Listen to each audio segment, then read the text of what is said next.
योगी आदित्यनाथ ने साफ कह दिया कि एक एक पत्थरबाज को बख्शा नहीं जाएगा और सबको सबूतों के आधार पर। उन्होंने ये भी कहा कि हम ऐसे किसी को नहीं पकड़ रहे, पूरे सबूतों के आधार पर पकड़ रहे और जो भी लोग शामिल थे उनमें से किसी को भी बख्शा नहीं जाएगा।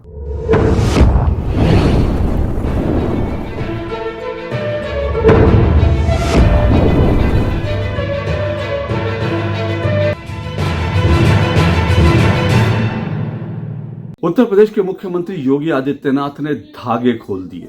जी हां, इसको धागे खोलना ही बोलते हैं। जिस तरह से उत्तर प्रदेश विधानसभा का सत्र शुरू होते ही पहले ही दिन उन्होंने जिस तरह से विरोधियों पर, तमाम हिंदू विरोधियों पर, सिर्फ बीजेपी या योगी आदित्यनाथ के विरोधी नहीं बल्कि उन्होंने तमाम हिंदू विरोधियों पर जिस तरह से प्रहार किया, जिस तरह से वार किया, जिस तरह से उन्हें बेनकाब किया, इसे धागे खोलना ही बोलते हैं।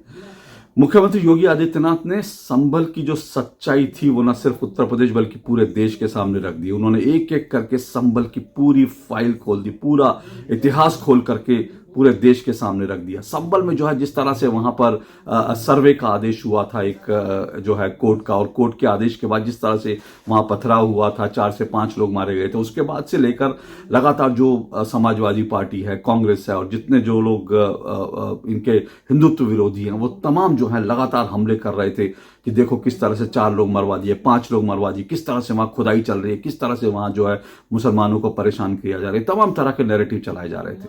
लेकिन मुख्यमंत्री योगी आदित्यनाथ ने विधानसभा सत्र के पहले ही दिन जिस तरह से उन्होंने एक एक करके तमाम झूठ को बेनकाब कर दिया वो देखने लायक है। उनका जो ये पूरा भाषण था मुझे लगता है देश को जरूर सुनना चाहिए। मुख्यमंत्री योगी आदित्यनाथ ने संभल की फाइल खोली, संभल का सच बताया, फिर उसके बाद उन्होंने विरोधियों को जिस तरह से धोना शुरू किया और जो लोग हिंदुत्व पर लगातार वार कर रहे हैं उन्होंने एक एक करके जो है उनको क्या खूब जवाब दिया। किसी के पास कोई जवाब नहीं था। हालांकि अखिलेश यादव ने योगी आदित्यनाथ का दिल्ली से जवाब देने की कोशिश जरूर की, लेकिन उनका जवाब जो है योगी आदित्यनाथ के प्रहार के सामने बिल्कुल टाइम फिस था। अब अखिलेश यादव भी सोच रहे होंगे कि वो विधानसभा में क्यों नहीं थे। आज उनको ये महसूस हो रहा होगा कि उन्होंने क्या दिल्ली आकर, संसद में आकर क्या गलती कर दी, क्योंकि वो अखिलेश यादव दिल्ली में है तो उससे योगी आदित्यनाथ को विधानसभा में पूरी तरह से जो है मैदान एक तरह से खाली मिला और उन्होंने अपने विरोधियों को पटक पटक के धोया। और जिस तरह से उनका भाषण चल रहा था योगी आदित्यनाथ का, अगर आप उनका भाषण सुनेंगे तो पूरे के पूरे सामने जो विरोधियों की बेंच थी ना, विपक्षियों की बेंच थी जिसमें समाजवादी पार्टी और कांग्रेस के लोग शामिल थे, उनके मुंह से शब्द नहीं निकल रहे थे। वो ऐसा लग रहा था जैसे मंत्र मुग्ध होकर जो है योगी आदित्यनाथ को सुन रहे हैं। हालांकि उनको योगी आदित्यनाथ की बात पसंद तो नहीं आ रही होगी, लेकिन उनकी मजबूरी थी और जिस तरह से वो लगातार तथ्य रख रहे थे उन तथ्यों के आधार पर उनके पास जवाब देने के लिए कुछ नहीं था। वैसे मैं ये भी याद दिला दूं, 3 दिसंबर को मैंने इसके ऊपर एक पूरा वीडियो बनाकर संभल का सच सामने रखा था कि किस तरह से संभल में वहां पर हिंदुओं पर लगातार अत्याचार होते थे, किस तरह से हिंदू वहां नरसंहार का निशाना बने और कैसे फिर वहां से हिंदुओं का पलायन हुआ। और उसके बाद जो है वहां पर जो पूरी हिंदू आबादी थी धीरे धीरे कम होती गई और उसके बाद जो जिहादी ताकतें थी वो उन्होंने वहां पर संभल पर जो है अपनी पकड़ बना ली। और उसका नतीजा ये हुआ कि जो हिंदुओं के जो मंदिर थे, छोड़ दीजिए जामा मस्जिद, उसकी तो अभी जो है जांच होनी है, उसका तो सर्वे होना है, लेकिन वहां पर एक बाकायदा मंदिर निकल गया जो एक घर के अंदर जो है, क्योंकि हिंदू वहां से पलायन कर गए थे और पलायन करने के बाद वहां पर एक मंदिर निकल गया, हनुमान मंदिर निकल गया, जो 46 साल पहले बंद कर दिया गया था। और मैंने आपको अपनी वीडियो में बताया था कि किस तरह से वहां के सांसद जो कि समाजवादी पार्टी और अखिलेश यादव और इसके अलावा वहां पर जो कांग्रेस की सरकार थी उन्होंने किस तरह से हिंदुओं को दबाया। उसके कारण जो है मुसलमानों के दंगे के बाद जो है हिंदुओं के नरसंहार के बाद उनके हौसले इतने बुलंद हो गए कि उन्होंने हिंदुओं के मंदिरों पर ही कब्जा करके उस मंदिर को ढक करके उसके ऊपर इमारत बना ली और हनुमान जी वहां दबे। अब जब मूर्तियां सामने निकली, मंदिर सामने निकला, 400 से 1000 साल पुराना मंदिर ये बताया जा रहा है, 46 साल बाद जब ये मंदिर के कपाट खुले, हनुमान जी की मूर्ति निकली तो लोग देखकर दंग रह गए। कई लोगों की आंखों से तो झरझर आंसू बह गए कि हनुमान जी किस तरह से हिंदुओं पर अत्याचार हो रहा था कांग्रेस के राज में, समाजवादी पार्टी के शासन में, उसका जीता जागता ज्वलंत उदाहरण है।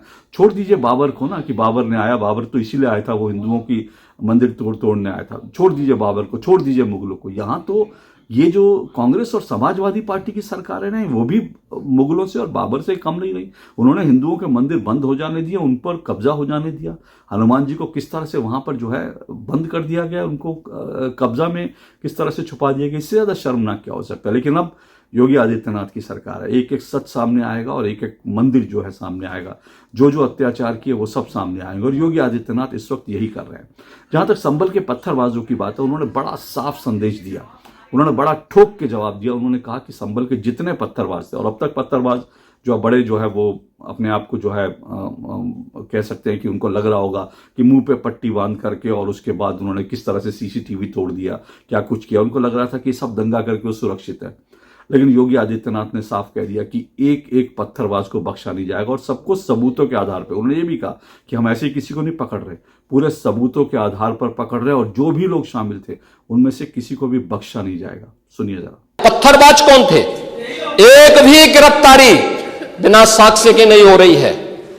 और याद रखना, जिसने पत्थरबाजी की होगी, जिसने माहौल खराब किया होगा, उसमें एक भी बचने वाला भी नहीं है, एक भी नहीं बचेगा। तो योगी आदित्यनाथ ने तो तय कर लिया है कि एक एक पत्थरबाज के खानदान को भी खोद खोद के निकाला जाएगा। तो एक एक पत्थरबाज के खानदान को खोद खोद के निकाला जाएगा, तो दूसरी तरफ जो मंदिर जो है ध्वस्त कर दिए गए, बंद कर दिए गए, उन मंदिरों को भी एक एक करके निकाला जाएगा। 22 वहां पे कुएं थे, आप जानते हैं कुआं पूजन जो है हिंदुओं में एक परंपरा रहती है। 22 वहां कुएं थे, वो सब कुएं बंद कर दिए गए, क्योंकि जब पूरे इलाके से हिंदू पलायन कर गए तो मुसलमानों ने वहां पे जब कब्जा किया, तो धीरे धीरे सब चीजें हिंदुओं की जो है वो निशानियां नष्ट करने की कोशिश की गई। लेकिन उन मंदिरों पर, उन कुओं पर जो था, 22 ऐसे कुएं मिले, और उन कुओं में जो है हिंदू देवी देवताओं की मूर्तियां तक निकली हैं। वो कुछ पुरानी मूर्तियां जिनको एएसआई को, आर्कियोलॉजिकल सर्वे ऑफ इंडिया को भेज दिया गया, ताकि उनकी कार्बन डेटिंग से मालूम चले कि वो कितने पुरानी जो है वो मंदिर हैं, कितनी पुरानी वो मूर्तियां हैं, और किस तरह से उन मूर्तियों को तोड़ करके जो है कुओं में फेंक दिया गया। ये सब चीजें जो है ये मुगलों के राज में नहीं हुई, ये सब चीजें जो है कांग्रेस और समाजवादी पार्टी के शासन में हुई हैं। इसको समझना जरूरी है, और इसीलिए उन्होंने संभल का जो पूरा इतिहास था, संभल का पूरा इतिहास बताया, और ये कहा कि जो लोग 209 से ज्यादा हिंदू वहां पर जो है उनकी हत्या उन दंगों में मारे गए, लेकिन उसके बारे में तमाम जो सो कॉल्ड सेकुलर पार्टी, जिनको मैं सेकुलर जिहादी कहता हूं, उन्होंने किसी ने भी आवाज नहीं उठाई। और ये उनका सबसे करारा वार था तमाम हिंदू विरोधियों पर और अपने विरोधियों पर भी। सुनिए जरा। ये संभल में दंगों का जो इतिहास है 1947 से ही प्रारंभ होता है। 1947 में एक मौत होती है, 1948 में 6 लोग मारे जाते हैं, 1958 में भी दंगा होता है, 1962 में भी दंगा होता है, 1976 में भी 5 लोगों की मौत वहां पर हुई थी, और 1978 में 184 हिंदुओं को सामूहिक रूप से जला दिया गया था।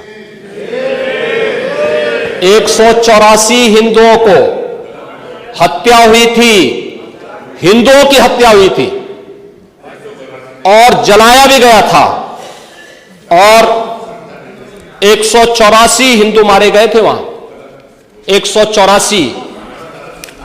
मैं वही तो कह रहा हूं ना, आप उस सच को स्वीकार नहीं करेंगे, आप उस सच्चाई को स्वीकार नहीं करेंगे।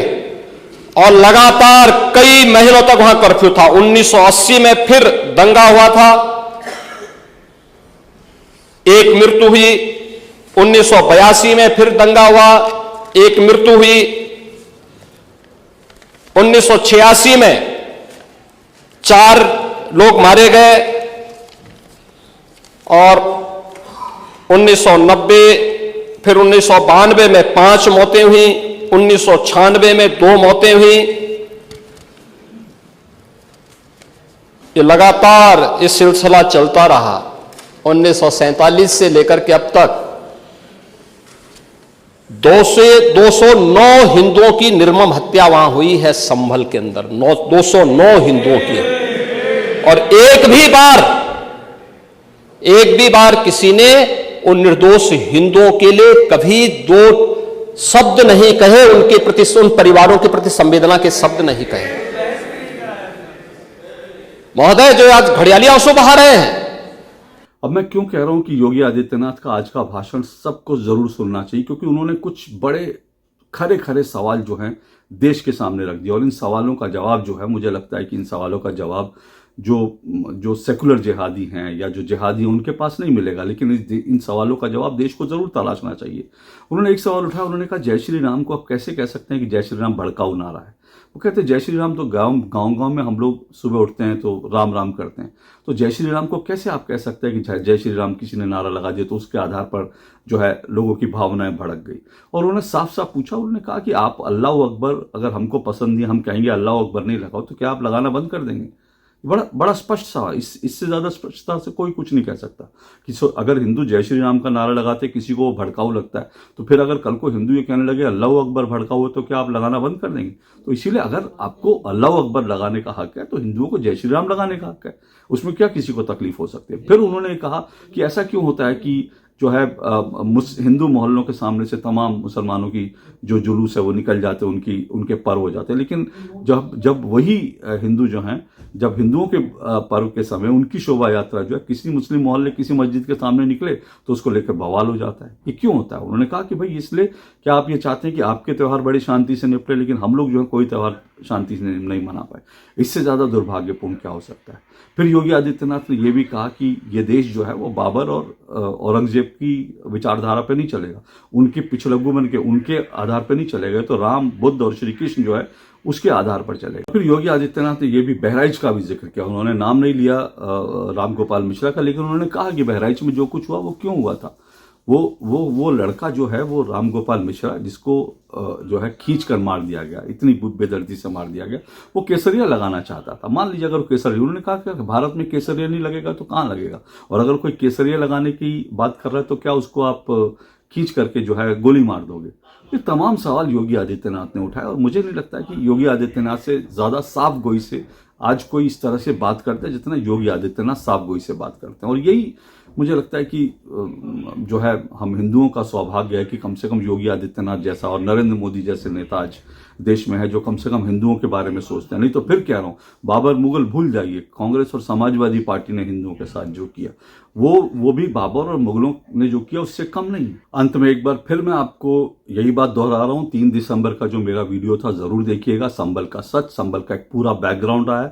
अच्छी बात है कि हमारे जैसे पत्रकार जो इस मुद्दे को उठा रहे थे, योगी आदित्यनाथ ने आज वो विधानसभा के पटल पर वो मुद्दा उठाया और वो मुद्दा पूरे देश और दुनिया तक पहुंचेगा।